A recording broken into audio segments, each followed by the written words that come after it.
Part times లో కానివ్వండి, full time లో కానివ్వండి, ఇప్పుడు పార్ట్ టైం వచ్చేసరికి ఒక స్టూడెంట్ వీసా మీద 20 hours per week వర్క్ చేసుకోవచ్చు. కాకపోతే నేనేమంటా అంటే ప్రతి ఒక్క స్టూడెంట్ ఎవరైతే కంచి బయట కంట్రీస్ వెళ్దాం అనుకుంటున్నారో those people should not concentrate on part time. They need to focus on full time jobs. అది యూకే లో ఫుల్గా ఉన్నాయి. కోవెంట్రీ దగ్గర నుంచి స్టార్ట్ చేసి నార్థన్ ఇంగ్లాండ్ లో ఆపర్చునిటీస్ ఉన్నాయి. మీకు స్కాట్లాండ్ లో వచ్చేసరికి ఎడెన్బర్గ్ అండ్ గ్లాస్గోలో ఫుల్ ఆఫ్ ఆపర్చునిటీస్ ఉన్నాయి. అంటే స్టూడెంట్స్ వెళ్ళేటప్పుడు ముందు వాళ్ళు ఆప్ట్ చేసుకునే ప్లేసెస్ కూడా మీరు వెరిఫై చేసుకోవాలి. అండ్ దానితో పాటు సేఫ్టీ అండ్ సెక్యూరిటీ కూడా ఏ విధంగా ఉంది ఆ కంట్రీలో కూడా చూసుకోవాల్సి ఉంటుంది. సో ఎవరికైనా కూడా ఆపర్చునిటీ యూకే ఈక్వల్గా ఇస్తుంది. సో ఆ విధంగా ఏంటంటే మెజారిటీ సెక్షన్ కి రీచబిలిటీ ఉన్న కంట్రీ ఏదైనా ఉందంటే that is UK. And second opt ఎందుకు యూకే చూస్ చేసుకుంటున్నారు మెజారిటీ స్టూడెంట్స్ అంటే బడ్జెట్ యూకే వచ్చేసరికి that is for 15 lakhs.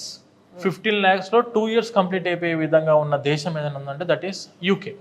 And compare to living cost in UK చాలా తక్కువ. అండ్ దానితో పాటు ఆపర్చునిటీస్ కూడా ఎక్కువ యూకేలో. వర్క్ ఆపర్చునిటీస్ కూడా ఎక్కువ.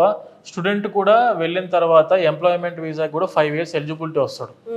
చదువుకున్న కోర్స్ మీద కంప్లీట్ చేసుకొని జాగ్రత్తగా మాస్టర్స్ చదువుకుంటే 5 years ఎంప్లాయ్మెంట్ వీసా వస్తుంది. టైర్ 2కి మారుతారు. ఆపర్చునిటీస్ పెరుగుతాయి. సెటిల్ అవ్వడానికి అవకాశాలు ఎక్కువ ఉంటాయి.